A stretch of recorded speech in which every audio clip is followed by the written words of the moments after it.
Assalamualaikum warahmatullahi wabarakatuh. Perkenalkan, nama saya Windy Widya Natasha dari Pendidikan Sosiologi Antropologi Fakultas Ilmu Sosial Universitas Negeri Padang.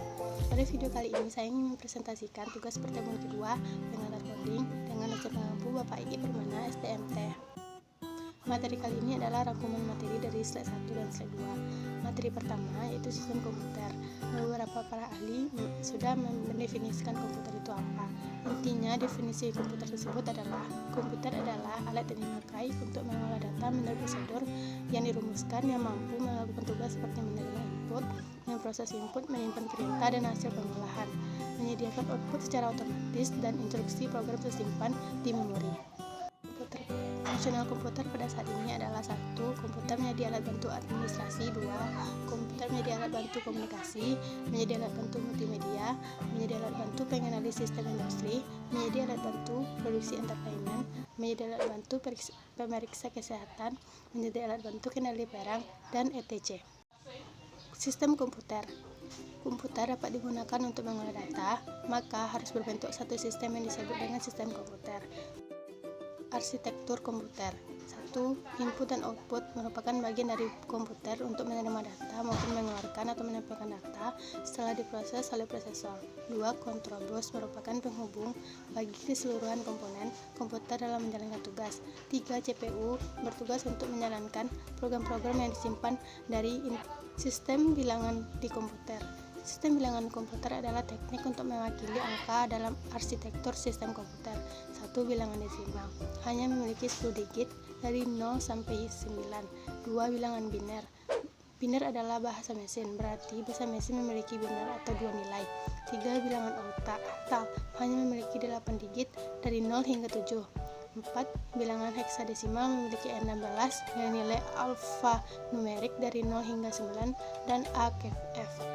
Fungsi software menyediakan fungsi dasar untuk kebutuhan-kebutuhan komputer yang dibagi lagi menjadi sistem operasi atau hanya sistem pendukung, mengatur berbagai hardware agar dapat bekerja secara bersama-sama, sebagai penghubung antara software yang lain dengan hardware, sebagai penerjemah software lain dalam instruksi ke dalam bahasa mesin sehingga dapat diterima oleh hardware, sebagai pengidentifikasi program.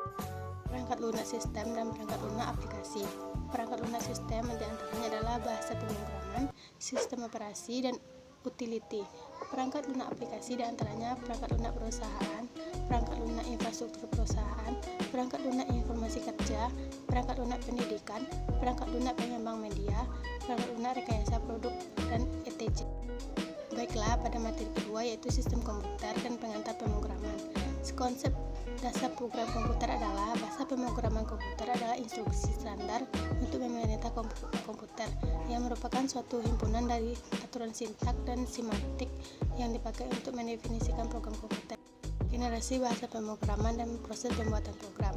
Generasi bahasa pemrograman 1. Generasi 1 Machine Language. Generasi 2 Assembly Language. Generasi 3 High Level Programming Language. Generasi 4 4CL. 5. Generasi Programming Language, Asset Object Oriented and Web Development. Proses pembuatan program.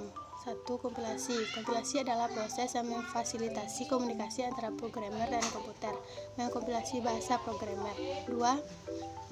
Interpretasi. Program yang tugas jika ditemukan kesalahan dalam penulisan program, maka di baris kesalahan itulah program akan dihentikan. 3. Kompilasi sekaligus interpretasi. Setiap bahasa pemrograman dibuat untuk membuat program, namun setiap bahasa dibuat dengan tujuan dan fungsi yang berbeda-beda. Logika manusia berpikir seperti program dan manfaatnya. Logika berasal dari kata logos yang bermakna hasil nalar, yaitu yang diutarakan dalam kata yang dinyatakan dalam bahasa.